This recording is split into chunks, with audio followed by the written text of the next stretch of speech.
Waouh, waouh, waouh, il y a beaucoup de choses, il se passe beaucoup de choses. Qu'est-ce que ça fait là, ça? Salut. Salut, j'espère que vous allez bien. Aujourd'hui, on se retrouve pour un nouvel épisode de la 505 qui est juste derrière moi et vous voyez déjà rien que là, il y a de la nouveauté. Mais avant de vous parler de la 505, j'ai envie de vous parler du sponsor du jour. Et ce nouveau sponsor, c'est pas n'importe lequel, c'est un sponsor que vous connaissez tous, il s'agit d'Euromaster. Alors oui, nouveau sponsor, mais pas que, il y a plein de nouveautés derrière moi, je sais, on est toujours dans le même local, je vous rassure, et on en parlera plus tard en vidéo, je sais que vous allez kiffer. Enfin bref, Euromaster. Euromaster, vous connaissez sûrement, c'est un centre auto qui permet notamment de faire du montage de pneumatiques à peu près n'importe où en France, parce qu'ils ont quand même 470 centres partout sur le territoire. Mais bon, aujourd'hui on va pas parler de leur centre auto, on va surtout parler d'une nouvelle application qu'ils ont développée directement sur leur site web, qui permet de prendre une photo de sa roue directement sur sa voiture, et grâce à l'intelligence artificielle, Euromaster va savoir vous dire la taille de votre pneumatique, s'ils en ont en stock et quand est-ce qu'ils pourront vous les monter. J'ai jamais essayé et on va essayer maintenant en direct. Et pour mettre à l'épreuve leur intelligence artificielle, j'ai pas trouvé mieux qu'une Twingo 1 parce que c'était une des voitures les plus vendues en France à son époque et je me demande si l'application elle est capable de reconnaître cette voiture. Photographier mon pneu. Alors bien sûr, ils précisent sur leur site que ça marche uniquement pour les voitures qui ont des jantes d'origine. Les jantes de seconde monde, ça marche pas parce que forcément c'est pas les mêmes sur toutes les voitures. Pouah.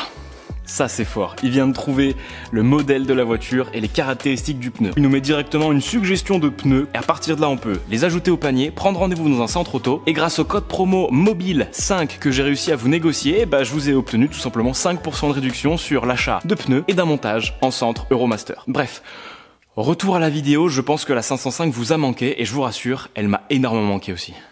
Précédemment, dans l'épisode qui précède, Anthony a découvert grâce à l'excellent Dams que la meilleure solution pour son automobile était de remplacer le berceau d'origine par un berceau de Nissan S13. Un mélange franco-japonais qui devrait permettre malgré son incompétence de faire rentrer ce moteur Mercedes dans la voiture. Problème, il fallait trouver un berceau de S13. Va falloir fouiller un petit peu. Je sais pas. Moi je sais. Eh oui, c'est encore grâce à Dams qu'Anthony a pu se procurer un berceau de S13.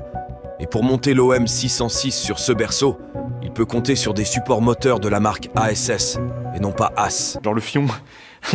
Le plan, ça va être de monter ces supports-là sur le moteur et on va venir présenter le moteur sur le berceau qui est actuellement vissé en lieu et place du berceau d'origine Peugeot. Le truc, c'est qu'à mon avis, le berceau, il va pas tomber au bon endroit, il va falloir qu'on le ravance un tout petit peu. Je crois que c'est ce qu'on avait dit en off l'autre jour quand on a pris les mesures. Mais ce qui nous permettrait du coup d'avoir un moteur sur des supports, sur un berceau, sur la voiture.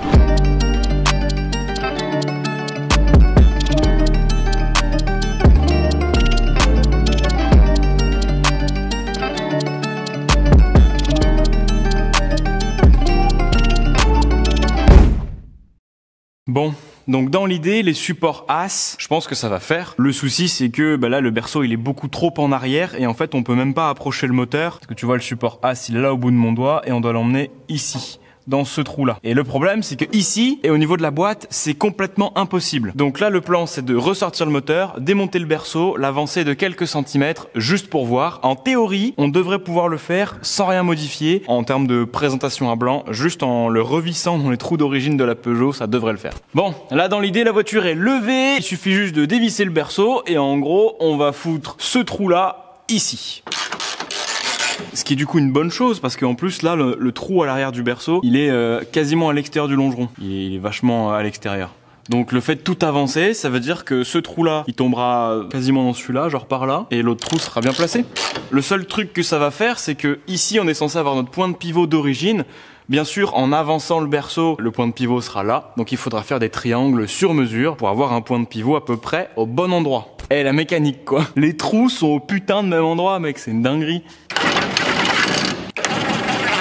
Là, c'est juste histoire d'approcher. Mais ce qui veut dire que si là c'est le bon emplacement, on perce là, on perce pareil en haut, on perce là, on perce pareil en haut, deux vis, deux écrous, c'est fini. Maintenant qu'ils ont compris qu'avancer le berceau dégagerait de la place, ils peuvent enfin essayer de faire passer le moteur. Et pourtant, ça avait pas l'air gagné. Voilà. Tout doux. Essaye de le maintenir à peu près dans cet axe. Ah mais on pourra pas descendre. Traverse devant. Disqueuse. Effectivement, c'était pas gagné. La traverse empêche encore le moteur de passer. Alors il décide d'employer une méthode radicale, la dixeuse. Et c'est pas la dernière fois que vous verrez Anthony avec une dixeuse dans les mains. Et ça y est les copains, on commence à arriver dans les grosses modifs qu'on va peut-être regretter un jour. Ou pas, certainement pas. Du coup, qu'est-ce qu'on a fait? Regardez. Déjà, on a viré le pulseur de chauffage parce que ça faisait un gros machin qui, sincèrement, allait nous servir à rien. Parce que une voiture de course de 700 chevaux, on s'en fout du chauffage. Du coup, on a également plus de radiateur de chauffage, de commande de chauffage, de rien du tout. Pourquoi on a tout viré? Pour nous faire de la place tout simplement, pour venir découper ici le tunnel de boîte. Donc ça, c'est pour la partie visible à l'extérieur. Maintenant, on va aller voir à l'intérieur de la voiture ce qu'on a fait. À l'intérieur de la voiture, je suis content parce que là, il y a quand même des gros changements qui ont été faits. Plus de moquette à l'avant. Et puis, on a surtout un accès largement amélioré au tunnel de boîte. Concrètement, on a un accès qui est un peu plus sympa. Prochaine étape, c'est très simple. On sort la disqueuse et on débite des morceaux de 505. Ça me fait un peu peur dans le sens où j'en ai qu'une seule de 505. Donc, le programme, pour commencer en tout cas, ça va être de juste mettre un grand coup de disqueuse au milieu de cette partie-là, faire une espèce d'entaille en mode un peu cravate, tu vois, et puis on viendra taper là pour faire de la place pour la boîte. Le but c'est d'avoir une installation qui puisse accueillir la boîte sans pour autant défigurer l'intérieur de la voiture. Faut pas qu'on ait un tunnel qui monte à 40 cm au-dessus de l'emplacement d'origine, faut que ça reste quand même assez discret de l'intérieur. Le but c'est d'avoir une 505 qui ressemble à une 505.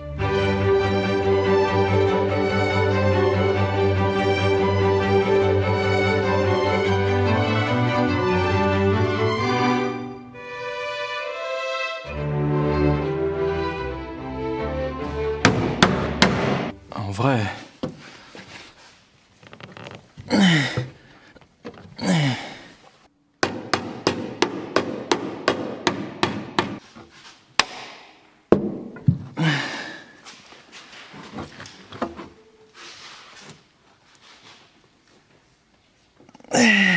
Je pense que là on peut essayer. Tu crois que ça suffit? Bah ouais, non? De toute façon on verra bien quand le moteur sera en place, ça va pousser la tôle. Donc il suffira de la maintenir en haut et puis voilà. Anthony paraissait confiant sur ces images. Beaucoup trop pour l'amateur qu'il est. Comme je suis sympa, je vous épargne les 2 tentatives ratées de mettre en place le moteur parce que ça passait toujours pas. Comme par hasard, il fallait encore disquer.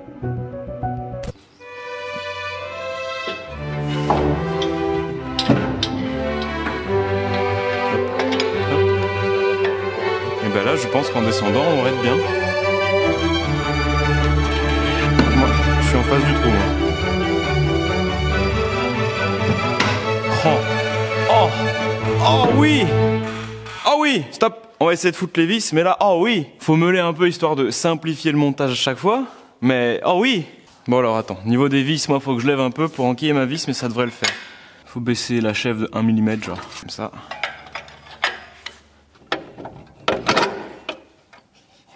Bon, un côté qui est passé, et lui faut baisser un peu la chèvre. Pas être trop descend encore, ouais. Là, pile poil. On aurait dû enlever ce collecteur il y a bien longtemps. Et essaye de bouger un peu. On n'est pas tout à fait en face au millimètre. Ouais, faut pousser le moteur. Ou alors, dévisser un peu le support et le remonter. Ouais, c'est ça, ça le met trop. Faut remonter un peu le support. Bah, baisse un poil, ouais, mais... genre 1 mm, vraiment pas plus. Hop. Très bien, là, comme ça. Et là, je pense qu'en forçant un peu, la vis, elle rentre. Oui. C'est d'aller au fond. Ouais. Ouais. Oh, elle est passée complète. Elle est passée en entier, mec. Et elle, du coup, fais voir la vis. Attends. Hop, elle est coincée, la vis. Much later. La solution là pour faire rentrer la vis dans le support, c'était dévisser le support, le faire pivoter un petit peu. Et maintenant, regarde-moi cette merveille. Vis dans le support. Putain, sa mère. Donc là, je suis en train de resserrer le support. Mais globalement, ça veut dire que là, l'OM 606 est dans la 505. Fixé. Donc ça veut dire, si mes calculs sont bons, que si on laisse le cric et qu'on enlève la chèvre... Peut-être la voiture elle bascule du pont, mais ça c'est autre chose. Ouais, vas-y, on va voir. Je suis trop curieux.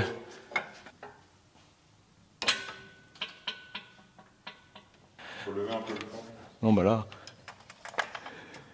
Ça veut dire que pour la première fois, on va voir un phénomène assez incroyable et unique au monde. Alors ouais, non, là par contre, la boîte elle est dans l'habitacle. Ok, effectivement, on pouvait pas faire rentrer sans modifier le tunnel. Mais du coup, pour le shifter, ça va pas être très compliqué. Déjà, il va être très haut le shifter, parce qu'il faudrait mettre une rotule par là, tu vois. Mais putain, sa mère, gros, c'est incroyable. Oh ouais. Ah, ça fait plaisir. Ah, ça fait vraiment plaisir de le voir là quand même. En gros, pourquoi est-ce qu'on a autant découpé le tablier? Pourquoi est-ce qu'il est autant en arrière? Parce que c'est comme ça que c'est censé être, premièrement. Et deuxièmement, au moins là, on a largement la place de foutre du refroidissement, c'est-à-dire échangeur, radiateur OO, radiateur de gasoil, radiateur d'huile. Parce que là, du coup, notre calandre, elle va être ici. Ce qui laisse vraiment de la place pour l'échangeur et tout le bordel, quoi. Waouh, mec, ça m'excite tellement d'enlever ces vis. Oh, j'ai peut-être une demi-molle, là. Non. Ce qui est bon signe. C'est-à-dire que je suis pas excité par les voitures.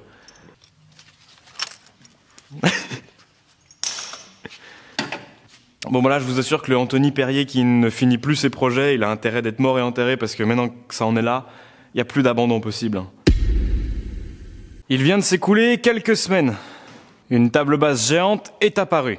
Je suis toujours aussi exténué. Mais nous avons de bonnes idées. Lesquelles sont-elles? Premièrement, waouh. Non, en gros, si tu veux, pour t'illustrer un peu le truc, maintenant qu'on sait que le moteur passe sur la bagnole, on doit définir un train avant. Le train avant, ça va être donc ça, ce que Damien nous avait apporté, ça va être un train avant complet de Nissan S13. Maintenant, pour être sûr de l'emplacement du berceau avant-arrière dans l'arche, il faut y mettre un demi-train roulant. Donc pour ce faire, il n'y a pas 45 solutions. Déjà d'une, ça va être amortisseur sur mesure. En attendant, on va se fabriquer nous-mêmes un amortisseur sur mesure. Là, ce qu'il faut faire, c'est placer ce truc-là ici.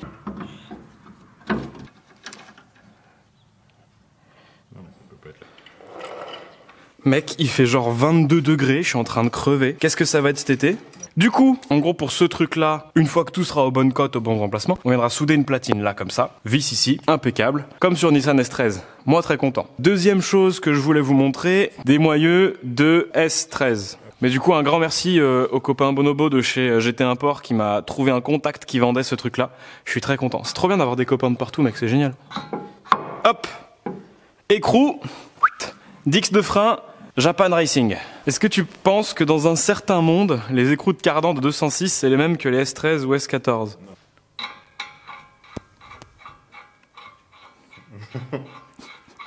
C'est beau ce qui se passe. D'accord. Puis du coup, ce sera vachement moins chiant à trouver un écrou de cardan de 206 que de S13. Bon bref, voilà, ça c'est bien, ça retourne ici. C'était juste pour vous schématiser un petit peu ce à quoi ça allait ressembler. Ouais bon là je suis chaud, on se fabrique vite fait un amortisseur sur mesure là en une demi-heure vite fait. Comment on fabrique un amortisseur sur mesure pour 0 €? Regardez. Oui. Bonjour, c'est moi la voix off. Je me permets d'interrompre cette vidéo parce qu'Anthony fait n'importe quoi. Et la suite de cette vidéo risque d'heurter la sensibilité de certains parce qu'il va faire de la merde pendant toute cette séquence. Probablement corrompu par des forums obscurs et autres groupes Facebook, il va prendre des mesures totalement fausses avec cet amortisseur sur mesure. Tu parles d'artisanat. 2 bouts de tôle soudés à un vieil amortisseur de 505 diesel. Pitoyable. Ouah, le ressort il est bien plus dur que ce qu'on pense. Hein. Ouais, c'est en train de soulever la voiture. Mais voilà, mais c'était sûr en fait, c'était sûr. Boum bam bim boum aïe.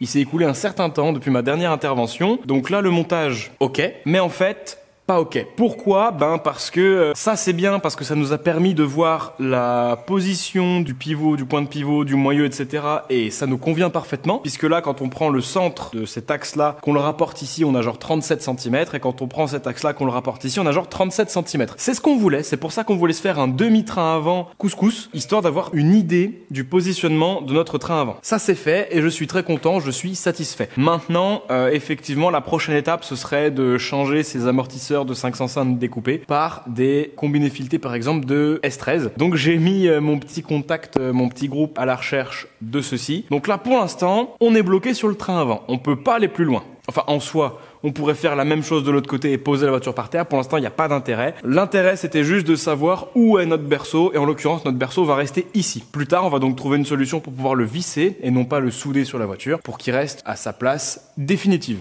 Et évidemment, qui dit l'emplacement définitif du berceau, dit l'emplacement définitif de ce petit truc-là, ce petit moteur. Il est là, il ne bougera plus. Maintenant, il est l'heure de parler de la transmission de la voiture, c'est-à-dire ce qui va permettre de relier nos roues arrière, je le répète, c'est une propulsion, jusqu'à notre boîte de vitesse. Ça, c'est un petit peu le moment que je redoute depuis quelques temps, parce que ça va être extrêmement difficile. Encore une fois, ce soit plat, c'est du jamais vu, donc je sais pas.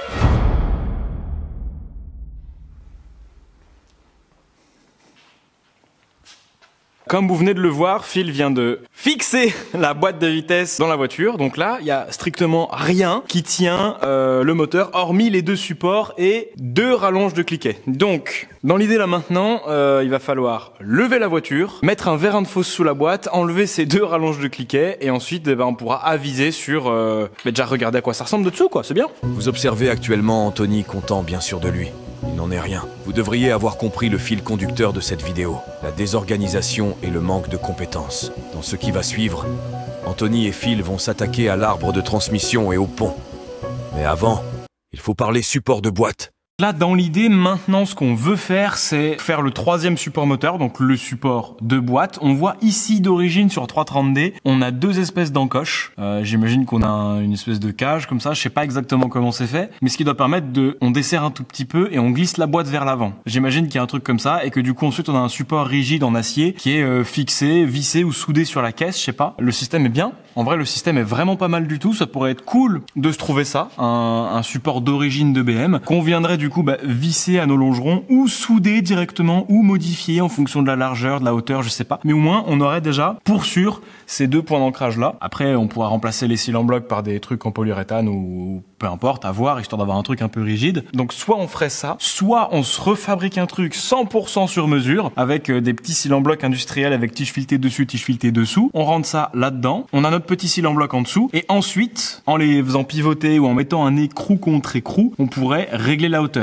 Ce qui pourrait être pas mal. Après, est-ce que des petites tiges filetées pas serrées à fond en M8, ce serait assez costaud pour tenir tout ça avec l'effort du couple transversal? Pas sûr. Tomorrow. Aujourd'hui, on va s'occuper, hypothétiquement, du pont et de l'arbre de transmission sur la Peugeot. Là, comme vous le voyez, on n'est pas du tout à côté de la Peugeot, on est à côté de la Mercedes. Pourquoi? Parce que j'ai lu sur des forums de l'interweb très exotiques dans des pays où les Mercedes étaient probablement même pas vendues, que ce pont-là était très costaud. Donc potentiellement, l'idée, ce serait d'adapter ce pont-là sur notre 505. Et ce qui est absolument extraordinaire, et ça on l'a déjà découvert il y a plusieurs semaines, c'est que l'arbre de transmission Mercedes pouvait venir se visser en lieu et place sur une boîte de vitesse BMW. Donc l'idée ce serait de faire un mix boîte BM, arbre Mercedes qui sera coupé, retaillé, ressoudé par un professionnel, pas par moi, pont Mercedes. L'idée du jour va être simplement de venir démonter le pont de la Mercedes ainsi que l'arbre de transmission. Le gros problème c'est que la Mercedes...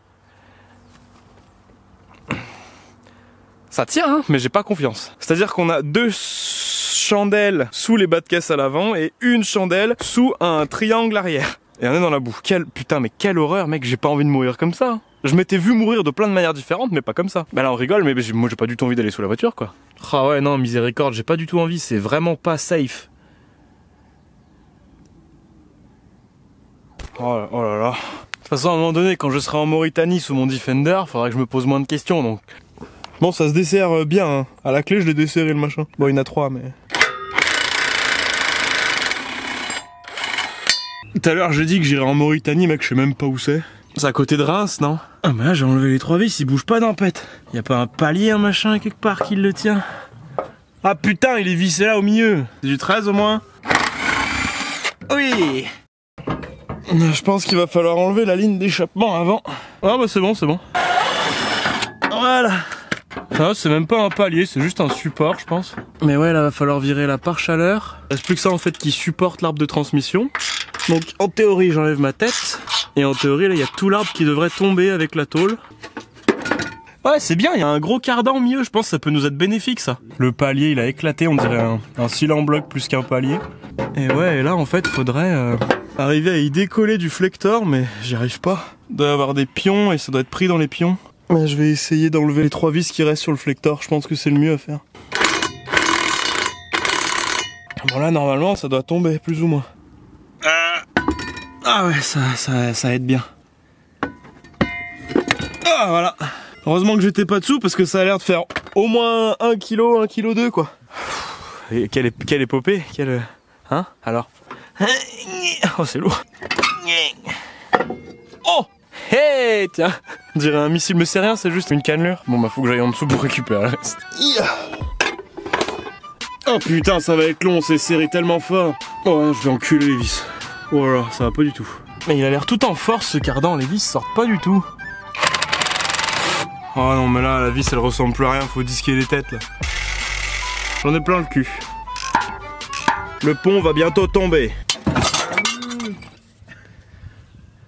Alors, ce que vous venez de voir maintenant, ça s'est passé hier et ce matin, et c'était super chiant, la Mercedes dans la boue et tout, c'était affreux. Mais voilà avec quoi on est rendu. On est rendu avec un pont arrière en 2,81, je crois qu'il s'appelle ASL chez Mercedes, si je dis pas de bêtises, ça fait longtemps que j'ai lu les forums, mais je crois que c'est un différentiel ASL, ce qui veut dire qu'il est relativement costaud et surtout qu'il a le rapport qui nous intéresse. Soit on peut mettre un autobloc là-dedans, soit on trouve un autre pont, mais dans ce cas-là, bah ça veut dire que on va pas faire de recherche et développement pour adapter des cardans sur ce pont-là. Donc pour l'instant, je sais pas trop. En revanche, ce qui est super, c'est que quoi qu'il arrive, cet arbre de transmission-là, il est compatible avec notre boîte de vitesse. Donc ça, je pense que ça peut être une bonne alternative. En revanche, comme j'ai dit dans la séquence juste avant, est-ce que ce truc-là, avec le croisillon, peut prendre 900 Nm de couple? Je ne sais pas. Donc là maintenant, il va falloir essayer de poser à blanc cet arbre de transmission sur la voiture pour voir comment ça tombe, que ce soit en termes de longueur mais aussi en termes de positionnement moteur et pont. Parce que là maintenant c'est le moment où on détermine l'assiette du moteur et donc du coup forcément la position du pont, en sachant que tout ça va être assez compliqué parce que en fait l'espace entre notre train arrière que l'on va conserver et la caisse, que l'on va conserver aussi parce que c'est la caisse,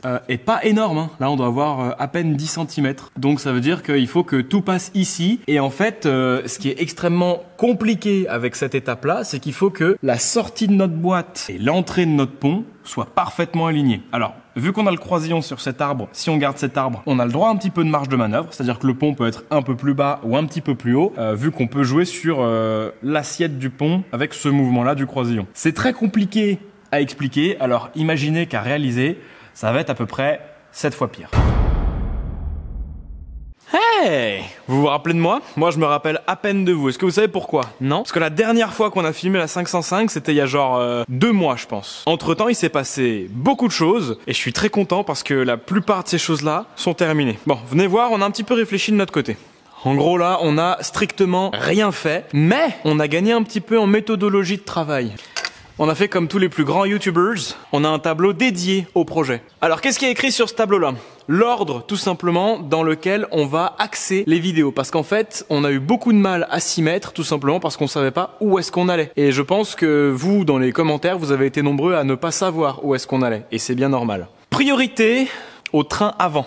On va commencer par ce truc-là. Pourquoi? Parce que le train avant repose à partir du berceau de S13, ça vous l'avez compris. Et en fait, ça sert à rien d'aller se focaliser sur la transmission, etc. tant que tout n'est pas terminé à l'avant. Parce que s'il y a d'autres modifications à l'avant, tout ce qu'on va faire à l'arrière de la voiture, c'est cramé, ça servira plus à rien. Donc on va d'abord faire le train avant. Ensuite, évidemment, vu qu'on est sur le train avant, on va faire le freinage avant. C'est pas primordial, mais on sera content le jour où on pose la voiture par terre qu'il y ait des freins. Ensuite, la direction. Et oui, ça c'est dans la continuité du train avant. Ensuite, la transmission, seulement à partir de là, on pourra se focaliser sur le support de boîte de vitesse, le pont, l'arbre de transmission, tout ça, puisqu'ensuite on partira du coup sur le train arrière. Et juste avant le train arrière, on fera le reste. Et en gros, dans le reste, il y a le reste. Voilà, ça c'est une liste qui est vraiment établie pour tout le reste de la voiture. Ouais, c'est très très long. On a bien travaillé, je suis très très content de cette méthode-là. Alors bien sûr, comme toute méthode et comme tout projet tuning, il y a plein de trucs qu'on suivra pas, parce que ça changera au fur et à mesure. Mais voilà, en tout cas, on a déjà un grand guide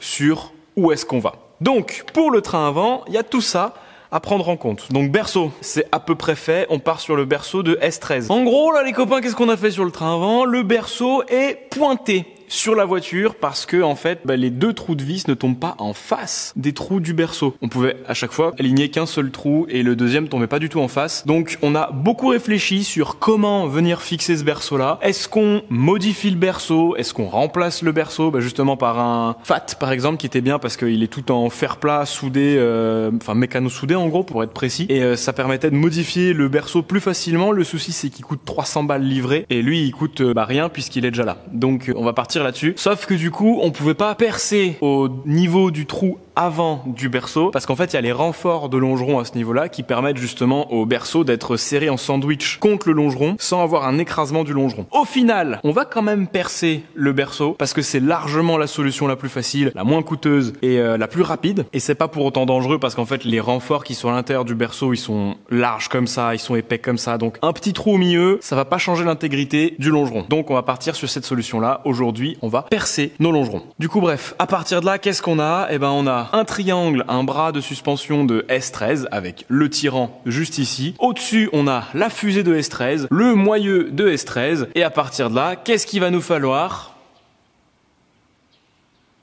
Ah oui, non, il y a du délai, vous pouvez pas me répondre. Eh ben, il va nous falloir un amortisseur de S13. Un énorme merci à l'abonné qui nous a envoyé un kit complet de 4 combinés filetés Max Spinning Rods. Alors, ils sont morts, du coup, je lui ai juste payé l'envoi. Mais au moins, ça nous permet de faire des mesures avec des trucs qui sont bien plus proches de la réalité que notre petit bidouillage de merde. Mais le problème, c'est que les combinés de S13 sont extrêmement courts. Donc, une fois qu'ils sont vissés sur notre moyeu de S13, il y a encore du vide au-dessus pour aller jusqu'à la coupelle. Donc là, on a plusieurs solutions. La première solution, qui est la plus simple, c'est de demander à RWP, parce que vous avez été très nombreux à me le dire en commentaire que je pouvais lui faire appel à Peter. Bah oui, c'est évident, Peter c'est un copain, donc c'est évident qu'on y avait pensé. Faire appel à lui pour nous faire des combinés sur mesure, un peu plus longs, ce qui, je pense, est la meilleure solution, vraiment. Le seul souci, c'est que si un jour on pète un combiné, on est obligé de recontacter Peter pour qu'il nous refasse un combiné sur mesure. Donc forcément, avec ça, il y aura le délai et tout ce qui s'ensuit. Deuxième solution, c'est faire des cales. Alors ce sera sûrement des combinés RWP quoi qu'il en soit, mais il faut savoir qu'il m'a dit qu'il pouvait faire du sur-mesure, donc c'est quand même à garder dans un coin de la tête. Et il faut faire des cales du coup entre la caisse et notre combiné fileté. Donc entre les deux, il faut faire une cale, ce qui va nous permettre de pas mettre de combiné plus long. Le seul souci, c'est que du coup notre platine de réglage de carrossage, elle va être ici et non pas ici. Donc on n'aura pas une amplitude de réglage gigantesque. Mais bon, voilà, je vous explique ça, comme ça on y voit un petit peu plus clair. Et nous on va s'occuper au vissage du berceau.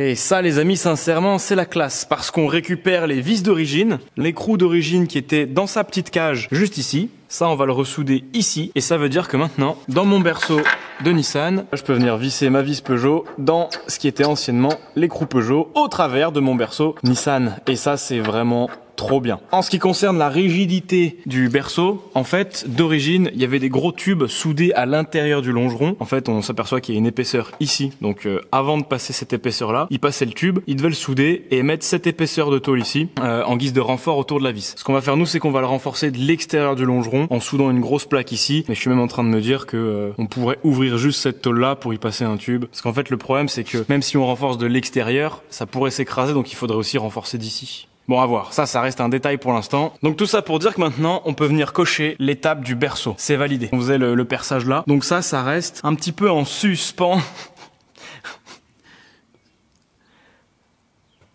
Suspens. Heureusement que le ridicule ne tue pas. Sinon, Anthony serait déjà enterré sous son OM 606. Après cette blague horrible, ils ont arrêté de filmer pendant plusieurs semaines. Me demandez pas pourquoi. Même moi, je suis perdu. Bon, je sais pas trop par quel bout y prendre, ça fait des semaines et des semaines et des semaines qu'on est bloqué sur le train avant parce qu'on sait pas comment s'organiser pour les amortisseurs, pour les combinés. On a pris des cotes, on a pris des mesures, et a priori, pour monter des combinés de S13, il faudrait les rallonger de 19 cm. Sauf qu'on vient d'en parler à Damien, alias Dams, alias le mec qui a fait des conneries sur une 505, et il a dit « Bizarre votre truc, ça c'est censé monter, sans le rallonger de 19 cm. » Autant en fait, bah non mec, ça veut rien dire. C'est un coup des combinés de S13. C'est un coup, premièrement, ils sont peut-être assez longs, vu que le pivot il remonte super haut. Même quand Anthony a une bonne idée, il trouve quand même le moyen de faire de la merde. 2 mois et demi de réflexion pour se rendre compte que son superbe prototype n'était pas précis. Clap, clap. Donc, là, mon plan du jour, déjà pour être confortable avec ce que j'ai dans ma tête, ça va être de repercer la tourelle de la 505 pour venir y visser le combiné de S13. À partir de là, on avisera. On revissera un triangle et une fusée et un machin et un truc, et on verra comment ça tombe par rapport à ce combiné-là. Parce que j'avoue que la dernière fois qu'on a pris des mesures avec notre prototype de combiné, c'était un peu tiré par les cheveux. Sans blague. Et ça reste de la mesure très approximative. Et là, avant de partir dans une vraie démarche de recherche et développement et production d'amortisseurs sur mesure chez RWP, je préfère qu'on fasse pas de conneries et qu'on mette ce truc-là sur la caisse dans un premier temps. Donc c'est parti, regardez, déjà, ça tombe pas si mal. Tu vois, quand tu viens présenter les 3 tiges du combiné 2 S13, on est vraiment pas loin de la vérité sans tout modifier. Donc là, l'idée, c'est que l'anthrax est exactement identique à la S13, sauf que on est censé aller un peu plus vers l'extérieur. Donc là, l'idée, on va agrandir les trous, ça tu l'avais deviné. Ça y est, je suis content. Je suis content parce que du coup, là, les trous, ils sont repercés. J'ai mis 2 écrous parce que 3, c'est trop et 1, c'était pas assez. Du coup, on a un amortisseur fixé en place sur la voiture. Et ça me rend vraiment très joie. Prochaine étape, triangle, fusée, moyeu, disque de frein et on y vise pour voir où ça tombe sur la voiture. Et là, à partir de là, on pourra prendre une mesure si jamais il faut faire rallonger les amortisseurs et donc en faire des sur-mesures. Ah ouais, c'est vrai, ça dépasse de 1 filet, j'avais oublié. Hop! Waouh! Ça va faire haut. Ouais, c'est pas si déconnant, merde. Qu'est-ce qu'on a raté dans nos mesures, mec? Je serre ce truc à peu près. Là, c'est réglé à l'œil, hein, t'as capté? Ce serait bien de mettre au moins un écrou. Parce qu'en vrai, là, comme ça, si la roue, elle passe, ça a l'air large quand même. À mon avis, il faut des fenders d'enfoiré, je pense. Hein. Avec les jantes qu'on a en ET-20, ça va faire gras. Hein. Donc là, c'est là et là. Mais du coup, il nous manque une entretoise. On peut pas juste mettre l'écrou. Parce que si on met l'écrou serré à fond, ça va bouger de tout ça. Il manque une entretoise sur le roulement. Je mets juste l'écrou pour pas qu'il tombe. Du coup, ça c'est fait. Ensuite, pour avoir un fit optimal, qu'est-ce qu'il a commandé, le petit Anthony? Il a commandé d'occasion un freinage complet de Nissan S13. Bon, ça vaut ce que ça vaut, mais au moins on a du freinage. Enfin, on a l'épaisseur d'un disque de frein. Plutôt ça qu'on veut. Bon, c'est un ramassis de pièces de merde, mais bon, au moins on voit quoi. Du coup, encore une fois en commentaire, Anthony, mais tu mets des Japan Racing sur ta 505! Frère, je vais pas claquer 1200 € de jantes là-dedans. Quand tout sera fait, qu'il y aura un fit, qu'il y aura des trucs, qu'on aura les specs précises de roues qu'on veut en tête, là on achètera des belles jantes. Mais pour l'instant, celles-là, elles étaient à 1 heure de la maison et elles permettent à la voiture d'avoir des roues. On le savait, mais ET-20, c'est peut-être un peu trop énervé. Merde. Bon bah c'est un peu ce que je redoutais. Les goujons sont trop longs par rapport à mes écrous. Donc on peut pas serrer la roue. On dirait pas, mais là il vient de s'écouler une demi-journée. Hier, Phil nous a raccourci les goujons que j'ai commandés sur Drift Shop parce que j'avais pris le modèle trop long en pensant que vu que j'avais des jambes très larges, c'est ce qu'il fallait. Non, parce que du coup dans ce cas-là j'aurais dû acheter les écrous qui allaient avec, mais j'ai acheté des écrous normaux, courts, donc on pouvait pas serrer la roue entièrement. Pareil, hier on pouvait pas serrer le roulement à fond parce que du coup il faut une petite cale a priori entre le roulement du moyeu et l'écrou. Du coup là je viens de passer 2h30 à aller chercher des rondelles, les meuler, les souder pour faire une entretoise pour le moyeu. Du coup là maintenant on a un moyeu qui bouge plus. Bon, le disque qui bouge, mais le moyeu, lui, ne bouge plus. Donc là, maintenant, on peut installer la roue sur la voiture. Je suis très content. Que c'est lourd! Bon, c'est pas l'idéal, mais normalement, on devrait réussir à plaquer la roue. Yes, impeccable. On va mettre un deuxième écrou, histoire de dire, qui devrait se visser directement. Eh, c'est que du montage à blanc, d'accord? C'est normal que ce soit un peu foireux. Bon, bah là, on a une roue qui est à peu près fixée sur la voiture. Je suis très content. Donc là, l'enjeu, ça va être de poser la voiture par terre. Je vais mettre un cric de l'autre côté, histoire que la voiture ne touche pas le sol. Et on va voir, avec la détente de l'amortisseur, etc., de combien est-ce qu'on a besoin de faire rallonger l'amortisseur. En théorie, ça devrait être bon sans le modifier, mais en termes de réglage, on est vraiment loin. En gros, une fois qu'on arrive ici, on a forcément notre pied d'amortisseur qui est juste là. Donc cette partie-là qui est vissée sur notre amortisseur en haut. Donc il faut savoir que tout le corps de l'amortisseur est fileté. Et en fait, on va régler la hauteur de notre voiture en faisant tourner l'amortisseur à l'intérieur de ce truc-là. Et comme vous pouvez le voir, il est très loin tout là-haut, ce qui veut dire que l'amortisseur est vissé dans seulement 2 ou 3 cm dans cette grande pièce noire. Et moi, j'aimerais qu'il soit vissé sur un peu plus. Le problème, c'est que, en fonction de la hauteur de caisse, ça va être compliqué. Si on doit le dévisser, de encore diminuer du filetage ici. Donc l'intérêt, ça va être de faire modifier des amortisseurs de S13 et de les rallonger légèrement à ce niveau-là, donc de mettre un corps d'amortisseur peut-être 5-6 cm plus long, histoire d'avoir de la marge de manœuvre. Bon, Là, il vient de s'écouler, je pense, 2 heures. J'ai fait exactement la même chose du côté conducteur que j'ai fait du côté passager. Le combiné est réglé à la même hauteur. Tout est plus ou moins serré. Bon, c'est un montage à blanc. Quand on va poser la voiture par terre, il y a tout qui va bouger parce que là, on n'a pas de point fixe sur la voiture. Donc, le seul lien, réellement, c'est le cylindre bloc ici du triangle, du bras de suspension. C'est juste pour avoir une idée à peu près du rendu qu'on peut avoir. En sachant qu'à l'arrière, elle va se poser sur les tambours. À l'avant, tellement elle est basse, je suis même pas sûr qu'on puisse la poser réellement par terre. Mais bon, on va voir. Si ça fait pas grave. Pas mal. Donc là, dans l'idée, faudra couper l'aile de la bagnole si on veut une hauteur comme ça. Et ensuite, tu vois, genre on coupe 2 cm là, comme ça. Et après, on foutra le fender par-dessus. Mais par contre, ce qui m'inquiète un petit peu, c'est quand même la hauteur du carter. Parce que là, le carter, on dirait juste un 3e pneu. Parce que t'en penses, mais c'est assez inquiétant quand même. On peut essayer de la poser juste pour voir ce que ça fait. Parce qu'au final, c'est ça la vraie interrogation, c'est où est notre moteur, où est notre carter par rapport au sol. Parce que oui, c'est une voiture de piste, oui, elle verra pas forcément de la route, mais si vraiment le carter il est à 3 cm du sol, faudrait trouver une solution alternative.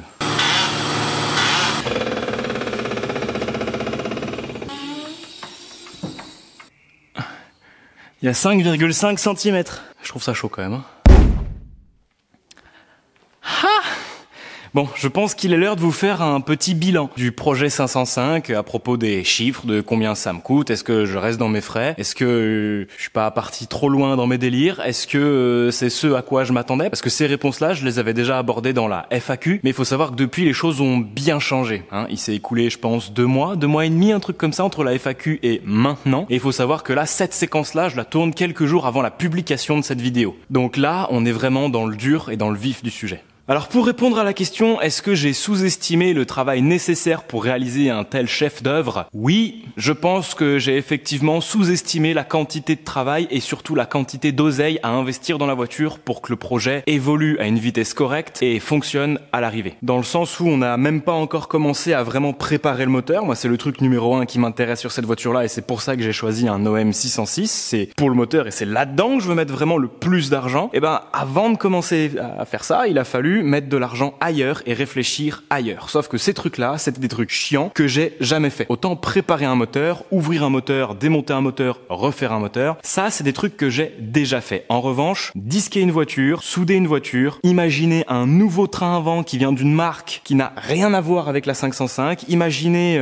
des pièces qu'il va falloir faire usiner. D'ailleurs là en ce moment, pendant que je vous parle, l'usineur il est en train de bosser sur des pièces que vous verrez dans le prochain épisode. Ouais, tout ça, ça prend beaucoup plus de temps et beaucoup plus d'énergie que ce que je pensais. Pour l'instant, il n'y a jamais eu vraiment la question du j'en ai marre de ce projet, il faut l'arrêter. Non, et j'ai vraiment envie d'aller jusqu'au bout du truc parce que c'est vraiment quelque chose qui me tient à cœur et je pense que c'est vraiment un bon projet. Mais ouais, effectivement, je me suis remis en question quand même pas mal de fois sur combien ça va me coûter au final, combien de temps ça va prendre au final et est-ce que j'ai vraiment envie d'y passer autant de temps et autant d'argent. Alors je vous rassure, la réponse elle est bien évidemment oui, j'ai vraiment envie d'aller au bout de ce projet comme je viens de vous le dire. J'ai pas du tout que ça fasse comme la 206 HDI où j'ai eu un projet fini mais au bout de combien de temps? 4 ans, 5 ans, 6 ans? J'ai pas du tout envie que ce soit le cas, alors que pourtant, ce projet-là est beaucoup plus énervé, il va me coûter beaucoup plus d'argent et beaucoup plus de temps. La seule différence, c'est qu'entre le projet de la 206 et le projet de la 505, j'ai évolué, j'ai pris de l'âge, de la maturité et surtout des connaissances. Et ça, mine de rien, c'est vraiment pas négligeable. Et évidemment, en plus de tout ça, j'ai chopé des contacts et des gens qui savent ce qu'ils font, ce qui est totalement l'inverse de moi. Mais j'ai quand même envie de me focaliser un peu plus sur l'aspect technique de la voiture par mes propres moyens. Je pense que j'ai vraiment envie d'inventer des produits, d'inventer des pièces complètement issues de mon imagination, les fabriquer, les foutre sur la voiture et à ce moment-là me rendre compte de ok, c'était une bonne idée ou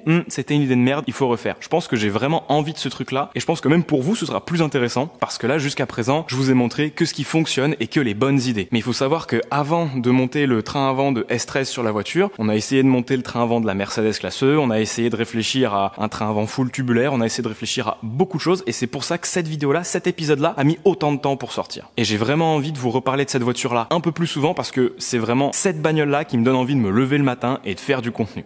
Une Peugeot avec un moteur Mercedes de 700 chevaux, diesel. Je sais pas si tu te rends compte mec, moi ça m'excite à un point mais c'est complètement débile. Ça sert à rien. Donc en bref, évidemment qu'il y aura d'autres épisodes, évidemment que je suis pas du tout découragé, mais effectivement, il va falloir je pense changer la manière de procéder et devenir un peu plus agressif sur la vidéo. Il va falloir que je vous montre plus d'échecs, ce que j'ai toujours fait sur ma chaîne YouTube, et moins de réussites, parce que statistiquement, il y aura toujours beaucoup plus d'échecs que de réussites. Mais par contre, le jour où je réussis ce truc-là... quelle réussite. Oh putain frérot. Bref, sur ce, j'espère que cette vidéo vous aura plu. Elle était très condensée. Il faut imaginer que durant toute cette vidéo, il y a eu 3 mois et demi de travail. Et oui, parce qu'au moment où on a sorti l'épisode d'avant, on était déjà en train de bosser sur cet épisode-là. Donc ouais, il y a eu plus de 3 mois de travail pour sortir cette vidéo-là. Et j'ai plus envie de ça. J'ai envie de vous sortir plus de contenu sur la 505, plus de contenu qui vous intéresse. Donc sur ce, si vous kiffez le projet, n'hésitez surtout pas à mettre un petit pouce en l'air, à vous abonner à la chaîne parce que des vidéos comme ça, il y en aura encore énormément. Et puis, mettre un petit commentaire avec des idées, des requêtes, je sais pas, ce que vous voulez. Enfin, moi, ça me fait plaisir et comme d'habitude, je lirai tous vos commentaires. Des gros bisous et puis je vous dis à très bientôt pour une nouvelle vidéo.